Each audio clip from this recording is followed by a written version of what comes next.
आगामी जिल्हा परिषद आणि पंचायत समितीच्या निवडणुका आहेत, त्याच्यामध्ये कोल्हापुरात भाजपनं राष्ट्रवादीला खिंडार मारलाय। कारण हातकणंगले आणि चंदगड या दोन्ही मतदारसंघांमध्ये राष्ट्रवादीच्या नेत्यांनी भाजपसोबत स्थानिक आघाडी केली आहे। राष्ट्रवादीच्या माजी खासदार निवेदिता माने, इचलकरंजीच्या त्यांचे चिरंजीव धैर्यशील माने आणि विधान परिषदेचे माजी सभापती बाबासाहेब कुपेकर यांची कन्या नंदाताई बाभुळकर यांनी भाजपसोबत आघाडी करायला पसंती दिली आहे। तर गोकुळचे माजी अध्यक्ष आणि विद्यमान संचालक रणजितसिंग पाटील यांनी मात्र गटातटासह भाजपमध्ये प्रवेशच केलाय।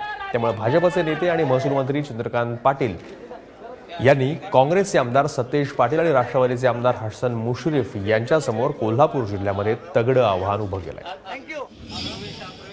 सगळे विरोधक आता अस्वस्थ आहेत की नेमका जिल्ह्यामध्ये 67 पैकी काही जागा तरी पदरात पडणार की नाही अशा विवंचनेमध्ये सगळे विरोधी पक्ष आहेत। आणि आम्ही मात्र रोज नवीन नवीन ताकद असणारी लोक आणून अशी एक स्थिती निर्माण करतो की 67 पैकी 50 जागा जरी ह्या सगळ्या आघाडीने जिंकल्या तर आपल्याला आश्चर्य वाटायला नको।